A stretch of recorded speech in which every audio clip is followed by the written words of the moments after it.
Bien, caso clínico número 2.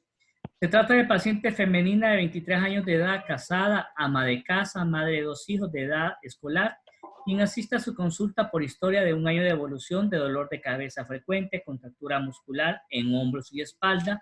Preocupada le dice el esposo que no es normal que ella se ahogue en un vaso con agua. Se asusta por todo, pasa con temblor, tensión muscular, mareos, sudoración, se preocupa mucho por la salud propia o por la de los hijos. Si el esposo no llega temprano, le llama preguntándole si está bien y si no le contesta, pues piensa que lo va a ver por HCH muerto en algún accidente. Pasa irritable, hipervigilante, se asusta con los gritos de los niños y piensa que algo malo les ha pasado cuando le gritan desde el patio trasero. Muy bien. ¿Posible diagnóstico de esta señora? Trastorno de ansiedad generalizada. Trastorno de ansiedad generalizada, muy bien. ¿Cuánto es el tiempo mínimo de evolución para poder dar el diagnóstico de trastorno de ansiedad generalizada? 6 meses. Mínimo 6 meses, correcto. Múltiples preocupaciones, la ansiedad flotante que mencionamos ahí, síntomas somáticos que pueden estar acompañando, preocupaciones de múltiples índole, preocupaciones por la salud propia, por la salud de los hijos, de la familia, problemas económicos, problemas políticos, situación de seguridad, pago de cuentas, miedo a que la asalten, miedo a que se le metan a la casa. Todo esto va a estar asociado al trastorno de ansiedad generalizada. Es más frecuente en las mujeres, como bien lo recuerdan ustedes. Es uno de los trastornos mentales en relación a la ansiedad más frecuentes en la población mundial y en la de Honduras, por supuesto. Es un trastorno con periodos de mejoría y recaída. Lo mencionaba en la clase anterior. En un estudiante de medicina probablemente el momento en que menos le va a afectar el trastorno de ansiedad generalizada va a ser en tiempo de vacaciones y en el momento en que peor se va a poner de este trastorno de ansiedad generalizada va a ser en los tiempos de exámenes, en el tiempo de ternas, por así decirlo, en ese tipo de situaciones. Muy bien. ¿Cuál es el posible diagnóstico? Trastorno de ansiedad generalizada, bien lo mencionaba. Enumere 3 diagnósticos diferenciales que tendría usted que descartar en este caso clínico. Ansiedad normal. La ansiedad normal. ¿Cómo podemos diferenciar la ansiedad normal del trastorno de ansiedad generalizada? Por el tiempo de evolución. Por el tiempo de evolución. Tiempo ¿Qué de más? duración. ¿Perdón? Sí, no, el tiempo de Drogas evolución y ilícitas. también los síntomas también. Ajá. No son tan marcados. En la ansiedad generalizada no son tan marcados. No, en la ansiedad normal. Ok, ¿qué más? Drogas ilícitas, doctor. No, ajá, drogas ilícitas, muy bien. El efecto, ya sea el efecto que produce o la abstinencia de las drogas lícitas o ilícitas. Eh, las enfermedades respiratorias. Las enfermedades respiratorias también, muy bien. Eso también puede ser un diagnóstico diferencial. De ahí la importancia de una historia clínica, de un examen físico, de la ocultación pulmonar, de ver los antecedentes personales, patológicos del paciente. ¿Qué otro diagnóstico diferencial? Otros trastornos psiquiátricos también, como la fobia social específica. Exactamente, también la fobia específica, la fobia social, el Enfermedades trastorno, neurológicas también. enfermedades neurológicas también podría ser un El diagnóstico lupus. diferente. El lupus, la gran simuladora. ¿Por Ay, qué el lupus, doctor? No entendí muy bien eso. porque el lupus, esta es una de las grandes simuladoras. Lamentablemente, el lupus puede tener manifestaciones psiquiátricas y pueden ser las primeras manifestaciones de la enfermedad. Mm. Entonces, a veces el paciente debuta en lupus con psicosis o con ansiedad. Entonces, cuando tenemos un paciente con sintomatología ansiosa, no solamente investigar lupus, sino también investigar endocrinopatías, como por ejemplo el hipotiroidismo, el hipertiroidismo, realizar exámenes, hacer un examen físico exhaustivo para poder ver si hay algunos signos o síntomas a nivel de piel, a nivel de cara, algunas lesiones que podrían sugerirnos la presencia de un lupus eritematoso sistémico. Entonces, lamentablemente el lupus es una de las grandes simuladoras, como puede afectar la piel, puede afectar corazón, puede afectar pulmones, puede afectar articulaciones. Entonces, es parte del diagnóstico diferencial que podríamos tener. Bien, Ok. la ansiedad normal es una forma de diferenciarlo, es que la ansiedad normal, bien dijeron ustedes, la sintomatología va a estar la intensidad o la duración de la sintomatología va a estar en relación al estímulo que lo provoca. En cambio, en el trastorno de ansiedad generalizada, la ansiedad va a ser extrema, va a ser superior. Con un pequeño estímulo, la persona, hombre o mujer, va a tener una respuesta exagerada a ese estímulo. La ansiedad normal no provoca disfuncionalidad, en cambio sí la provoca la ansiedad generalizada, va a limitar la abstinencia a drogas lícitas e ilícitas porque a veces el paciente con uso crónico de benzodiazepinas puede sentirse ansioso y es una droga lícita. Personas exagerando, los pacientes que toman Coca-Cola o toman o fuman cigarrillo también pueden tener esa abstinencia, se les puede ver ansiosos o que toman café. Y también el uso de drogas ilícitas como la marihuana, como la cocaína, podrían provocar síntomas de abstinencia por la falta de uso. Enfermedades respiratorias como el asma bronquial, como el EPOC, pueden dar síntomas que pueden confundirse con ansiedad.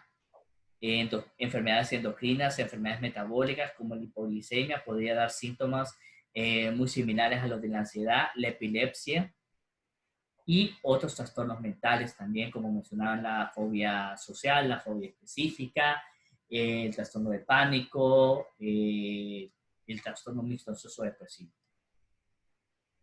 ¿Cuál sería el tratamiento farmacológico que usted le indicaría? ¿Cuál es la dosis? ¿Cuál es el nombre del fármaco? De primera línea serían los IRS. Correcto, que ya vimos los nombres, vimos la dosis. Otros podrían ser los antidepresivos tricíclicos. ¿Qué antidepresivo tricíclico tiene bastante efectividad en cuadros de ansiedad? Amitriptilina. La amitriptilina sí. ¿Otro? Imipramina. La imipramina. La imipramina tiene un mejor efecto a nivel de ansiedad en comparación a la amitriptilina. Pero ya que menciona la amitriptilina, recordarán que la amitriptilina podría funcionar muy bien como prevención de crisis de migraña o de jaqueca, utilizando dosis de 25 a 75 miligramos diarios. Pueden abortar una crisis de migraña con una dosis única de 25 a 75 miligramos. También se podría utilizar en casos de neuropatías posherpéticas, neuropatías diabéticas, neuropatías, neuralgia del trigémino, podría ayudar también la amitriptilina. Ventaja de la amitriptilina, tiene efecto sedante. Como tiene efecto sedante, entonces podría ser beneficioso para ayudarle a conciliar el sueño. Eso podría funcionarle.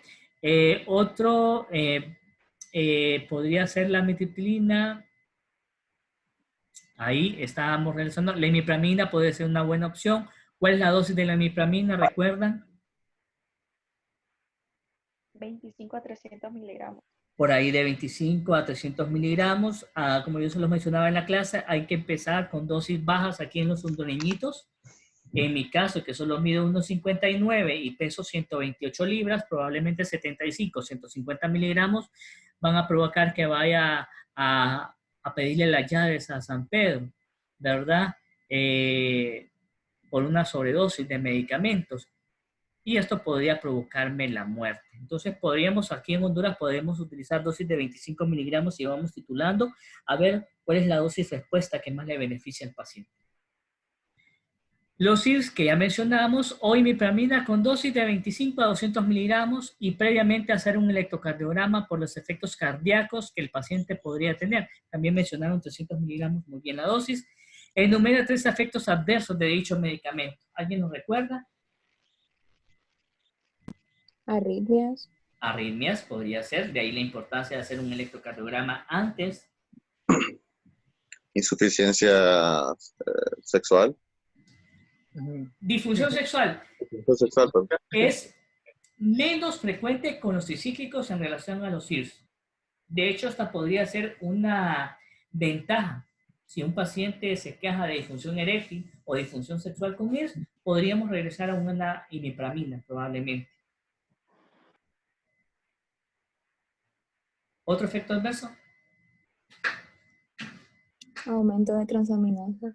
Aumento de transaminasas podría darse en casos raros, pero se podría dar. Podría ser efectos anticolinérgicos. ¿Cuáles podrían ser? Boca seca, estreñimiento, retención urinaria, empeoramiento de un glaucoma de ángulo agudo o de ángulo estrecho. Entonces, esto podría dificultar la utilización en pacientes con glaucoma, en pacientes con hiperplasia prostática benigna, el estreñimiento y la retención urinaria. Otro efecto podría ser la sedación. Otro efecto podría ser el aumento de peso. Otro efecto adverso podría ser las arritmias que mencioné, la hipotensión ortostática por efectos alfa adrenérgicos. Muy bien, gracias por recordármelo. Entonces aquí se recomienda tener cuidado. Si vamos a utilizar tricíclicos en adultos mayores, tener cuidado con esos pacientes, principalmente en la noche, porque se pueden levantar y pueden caerse y provocar fracturas de cadera. Y esto puede llevarlos a la muerte, a una complicación grave. Entonces, aquí es importante con la hipotensión ortostática que aumente el consumo de agua o que aumente el consumo de sal si no está contraindicado en este paciente. También nos mencionó el viraje manía, que podría ser un efecto adverso. Correcto. Importante también la historia clínica bien realizada para descartar la presencia de cuadros hipomaníacos o maníacos previos al cuadro depresivo en este paciente o antecedentes de trastorno bipolar en familia para vigilar el riesgo. Bien, tenemos aquí efectos adversos: la somnolencia, la visión borrosa, el estreñimiento, sequedad de boca, caída de la presión arterial al pasar de estar sentado a estar de pie, lo cual puede provocar mareos, retención urinaria, pérdida de peso, aumento del apetito que lleva a aumento de peso, transpiración excesiva, temblor, problemas sexuales, dificultad para lograr una erección, retraso en el orgasmo o bajo deseo sexual. Estos últimos con menor frecuencia que en los CIRS, pero se podrían dar, como bien se los mencionaba. Y otra pregunta: riesgo de muerte por sobredosis en tricíclicos.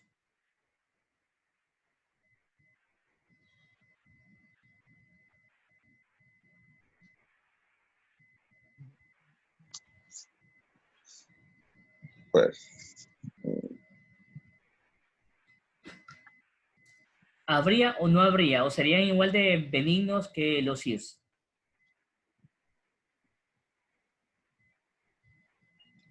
no, sí puede haber.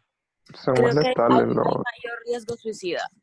Hay mayor riesgo suicida, correctamente, por ese apartado que tenemos ahí. La importancia de hacer el electrocardiograma previo al inicio del tratamiento. Si con dosis terapéuticas hay riesgo de que provoquen arritmias o cambios electrocardiográficos, imagínense con una sobredosis. Esto podría provocar la muerte. Entonces, podría, en caso de que vamos a utilizar tricíclicos en los pacientes siendo psiquiatra, entonces probablemente yo le dé tratamiento para una semana y reevaluarlo en una semana para reducir el riesgo de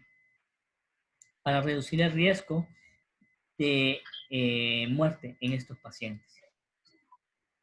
Bien, el último caso clínico, jóvenes, del día de hoy. Usted está esperando taxi en la estación de Plaza Miraflores y presencia del asalto y asesinato de 3 personas a manos de delincuentes. Dicho evento lo percibe con mucho miedo y terror.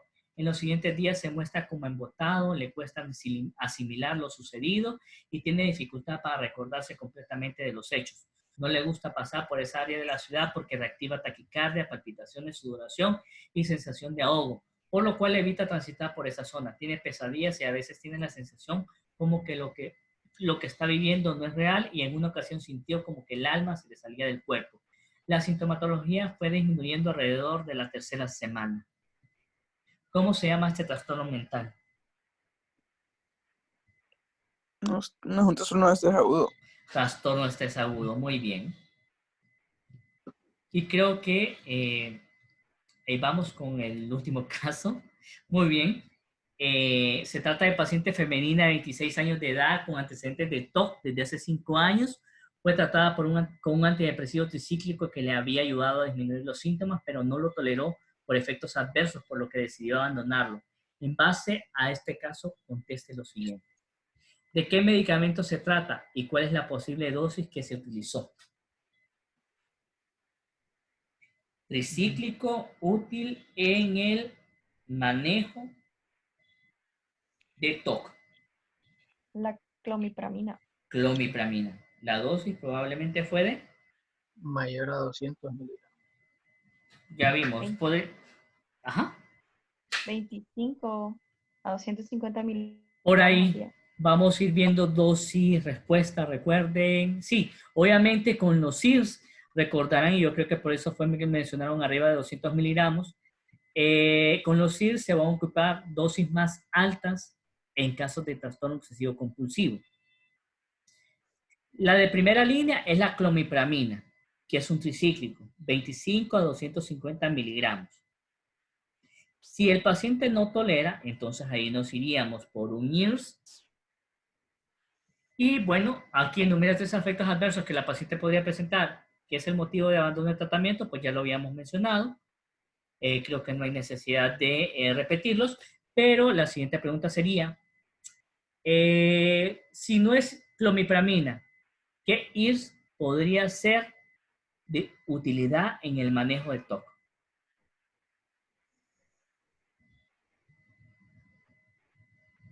La sertralina. La sertralina, pero antes de la sertralina, la fluvoxamina, que lo había mencionado por ahí. Ya lo había mencionado alguien antes. Ahí, fluvoxamina de 100 a 200 miligramos diarios como tratamiento en el manejo de TOC. Fluvoxamina es uno de los IRS que más interacciones puede haber y más efectos adversos podría presentarse. Por eso se deja únicamente para TOC. Y la dosis iría en 100 a 200 miligramos. Si no es fluvoxamina, probablemente sea fluoxetina en dosis de 60 a 80 miligramos, sertralina de 100 a 200 miligramos, y por ahí vamos. Enumera 3 criterios de remisión al psiquiatra en casos de ansiedad. Mencionaron riesgo suicida, mencionaron, ¿qué más?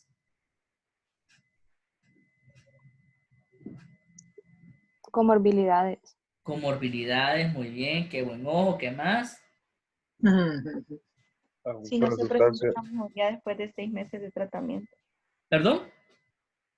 Si el paciente no presenta una mejoría después de 6 meses con el tratamiento. También podría ser así. ¿Qué más? Abuso de sustancias. Abuso de sustancias, muy bien. Riesgo suicida, bien lo mencionaron. Cuando los síntomas son graves, es mejor remitirlo al psiquiatra. Cuando el paciente con ansiedad tiene comorbilidad con alcohol y uso de drogas, es mejor mandarlo donde el psiquiatra. Cuando el paciente, además de síntomas ansiosos, tiene psicosis. Cuando hay historia de riesgo de autoagresividad o heteroagresividad. Cuando hay fracaso o resistencia al tratamiento después de 6 meses, como bien mencionan ustedes. Cuando se requiere evaluar incapacidad. Cuando hay dudas en el diagnóstico diferencial y cuando se requiera un tratamiento especializado. Esas son indicaciones o criterios de remisión al psiquiatra en casos de ansiedad.